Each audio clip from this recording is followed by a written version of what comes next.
morning. Welcome to Toad TV. Morning. Cheers. Helen finished her tea already. I haven't.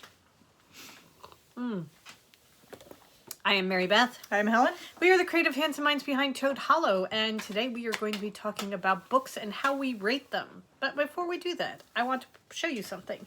I got a sweatshirt from Old Navy. I ordered it online and it came yesterday. Bell sleeves. Okay? I'm just pointing out, bell sleeves are in, people. Put them in your sweaters. I was ahead of the game with my Cromwell, but always ahead of the curve. But yeah, bell sleeves are in. And the sleeve is perfect for me. And it's loose and comfortable, and I adore it. This is a fantastic sweatshirt. I love it. We are not paid by Old Navy. No. By any stretch of the imagination. I wish we were, because that would solve my wardrobes. Okay, quickly before we start, Tabitha would like to say hello. Oh my God, look at how far you guys have come. Yes. I'm going to give her back to Helen now, because really I don't want her. I have a brand new white sweatshirt, and now I have black hair all over it. Oh, really? Like, that wasn't going to happen. I know. I live in a household full of black and white animals. All right, so we're going to be talking about books and how we rate them, because you guys Goodreads. Yeah, you guys hear us say we gave it 4 stars or 3 stars or whatever, and we thought we'd share with you our reasoning behind using the different star systems. Yeah. Right? Yeah. Okay. And also to discuss the limitations of only 5 stars Okay. for me. Okay.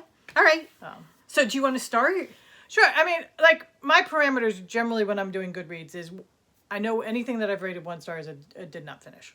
Okay. And then 2 stars are, well, I finished and I'm not really happy that I wasted that time. Right. Okay. So then I've got 3, 4, and 5, and it's 5 is reserved for the outstanding. Yeah. The Night Circus, 10,000 Doors of January.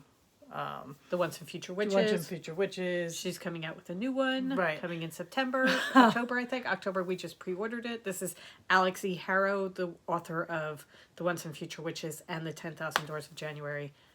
Both of which we both gave 5 full stars and would give them much more if we could. And it's just, I mean, so that's reserved, the 5 stars are reserved for the ones, you know, you finish the book, you're just like, oh my God, I love this book. Right. One of the things I reserve the 5 stars for is, am I going to read it again?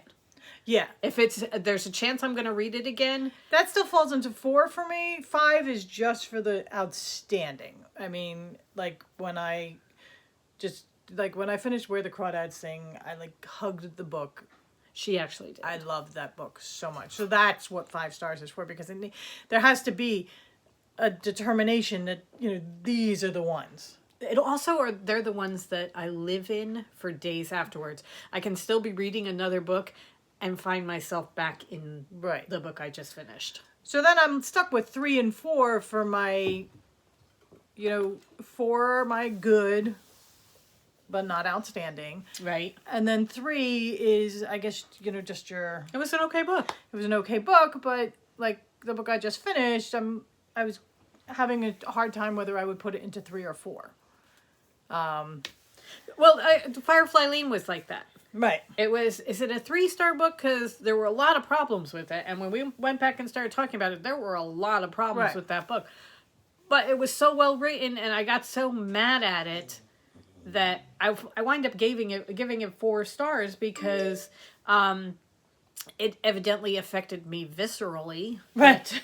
I mean, and that's kind of where this one falls, because also in my head the 3 stars are like, you know, your beach reads and your lighter fare, that it's, you know, that was a good book, I enjoyed it, but if I spend any time, well, if I remember it, it's going to be a lot, right? And if I spend any time picking it apart, it's just, I'll have absolutely no problem pulling the threads, and then all of a sudden it's like, okay, why did I read that book? Okay, but I enjoyed it while I was reading it. So that's a good 3 stars. So that's a good 3 stars. So this book did not qualify for that. Okay. It was written well enough. Okay. But again, it annoyed me.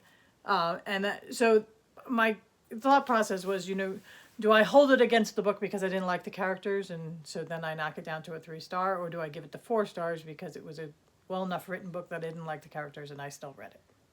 Kind of leaning towards 4 stars. Oh, I ended up giving it 4.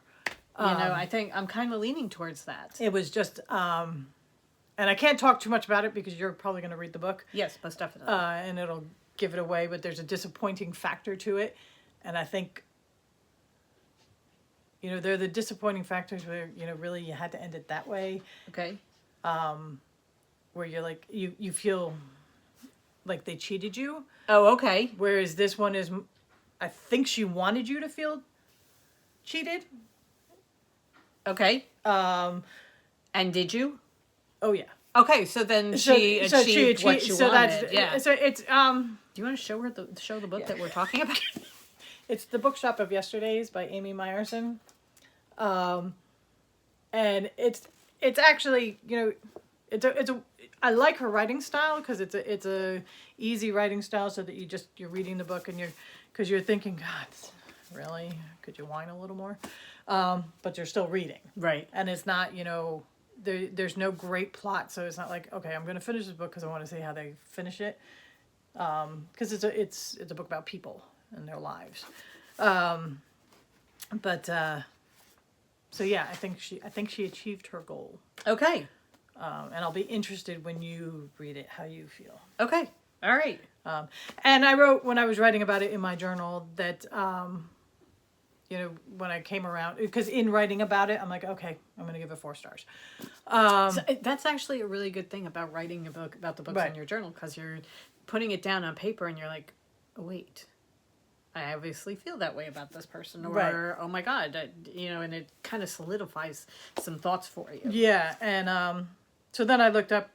This is her first book, but she has a new book that came out in 2020. And I'm like, okay, I liked it enough that I will Give it the second one a try. The second one a try, because the second one has a really intriguing premise. And what's the second one about?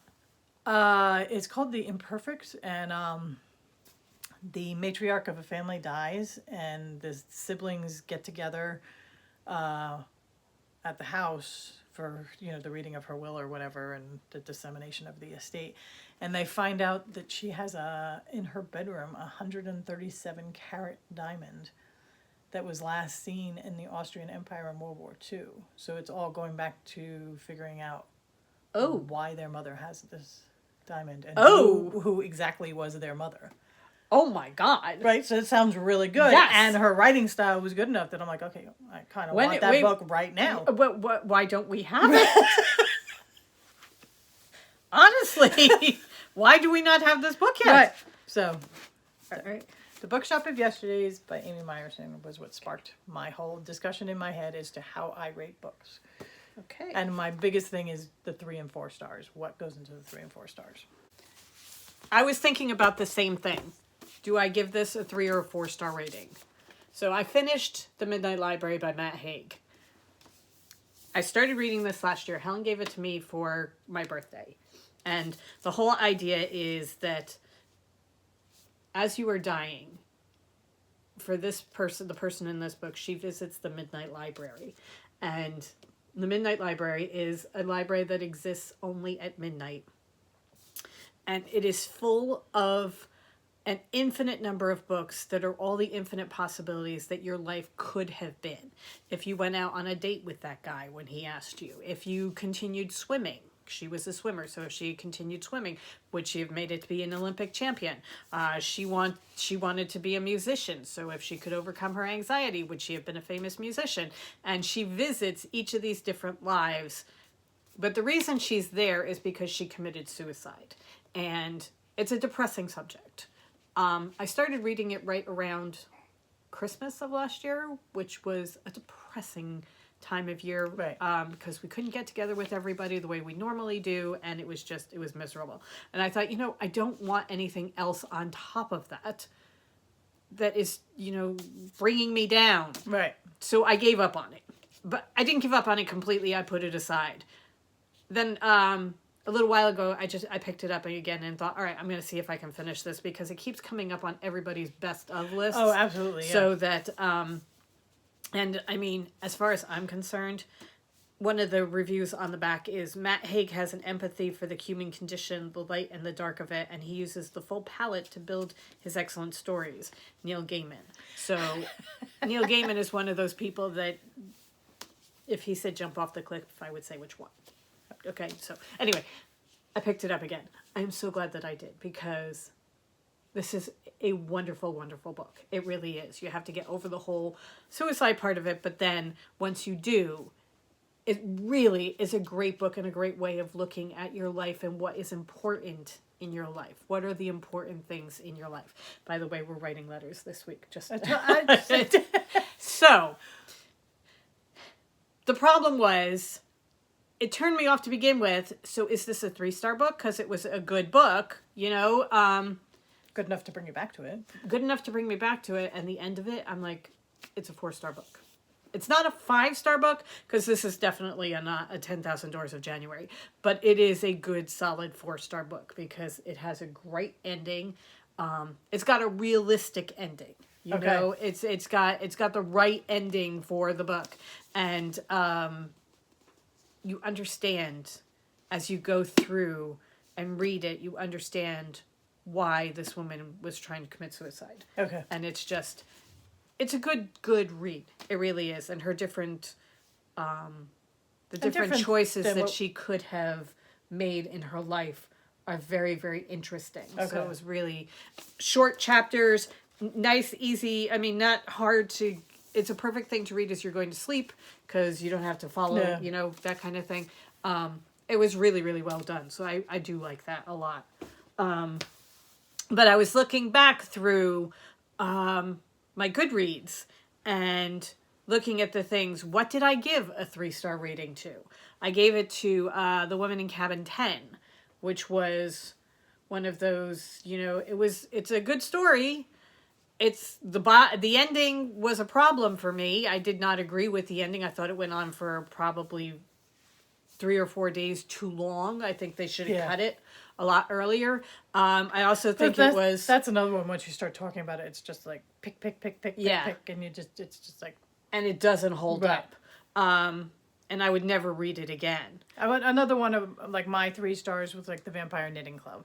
I enjoyed reading that book when I was reading it. I remember very little about what it was about, but it was a nice fluffy read. See, now I gave that one 4 stars because I did enjoy that one a lot. But it's not, you know, if I sit down and, you know, pick apart the writing and the overall storyline. I mean, I buy into vampires and that's not what I'm picking apart, but just, you know, the whole... Yeah. No, there was one that's Witch PI or something like that I gave 2 stars to, because as I was reading it, I'm like, I'm really glad this is really short and fluffy, because really... Yeah, I have very few, like, 2-star reads, because 2 stars to me are, well, like The Goldfinch. Yeah. Okay, 2 stars. I'm surprised it doesn't. Well, no, it doesn't get 1 star, because 1 star is reserved for the did not finish. I unfortunately finished that book, so that one is that to me is a 2-star book. I don't finish a lot of those. Right. Usually they fall into the 1 star. I don't have a ton of 1 stars either, because there aren't that many that I don't finish. The Lies of Locke Lamora. Yeah, and they're turning it into a movie or something. The Red, White, and Royal Blue. I just couldn't get into that one. But didn't you finish that? No, that was Oh, you didn't? No. Okay, all right. I just couldn't take them. No, the 3 and 4s are the ones that I have the most of. Right. I do have a couple of 5s, and I actually have... I'm trying to think. I have a lot of 5s, especially recently. I have 1, 2, 3. I have 3 so far this year. So yeah, I have The Giver of Stars. I've got The Once and Future Witches. Yes. And I have The Invisible Life of Addie LaRue, which you're just starting, so I'll be interested to see what you think of that. I finished The Ninth House this year, so that got a 5. The Devil in the Dark Water I gave 5 stars to, because I really like that one. Last year we had a bunch of 5-star ones. Yeah, I mean, because last year we had the Book of Lost Friends, and... I have a whole bunch of 4 stars, too, that were good books, but Not enough they just to bring haven't me hit back. the Yeah. outstanding. Yeah. So So let us know how you rate. how do you rate your books on Yeah. Goodreads or anywhere? But I mean, Do you Goodreads, rate your books? Goodreads is where I keep track of it, and Goodreads was the one because I'm limited by 5. Yeah. I only have 5 selections. Well, to look at it a different way, I'm kind of glad that they only give 5 because I see people, booktubers, who are giving their books 2.732, you know, and I'm that's like, just ridiculous. or 3.5 or 2.42 or whatever. You get too much, and then I spend way too much time thinking about it. And I'm like, I could be reading another book. Yeah, But in the I time think I that's- would want one more for the outstanding. So that because there are some that are right on the cusp of 4 or 5 that I feel kind of bad for not giving them 5, but they're not on the level of, you know. But then would it get to a point where it's like there's some that are on the level of 5, almost to the outstanding? Yeah, so it's you know, so always it's it's going to be, but it's just, you know, it's like, okay, that 5 stars, just, it's rarefied air. Yeah, well, and it So, should be. Yeah. It really should be. So, you're just going to have to put in your review, make a review, and say it's 4.9. Didn't make it to 5, but it's a 4.9. Right. That's all you have to write, Yeah. you know? But just put that in your review so that when you go back and look at it, you can see. Yeah. But yeah. All right. Okay, so let us know what you think. Yes. All right. We hope you guys have a great day. Great weekend. Coming back Monday. Monday is March 1st. So Guess what? new Alice yarn. Oh, and we dyed it. Cool. It's so good. We really like this one. Well, we say that about everything. But I really like this one. This is. all right. Have a great weekend, everybody. Yes, go forth and create. Bye. We'll see you on Monday.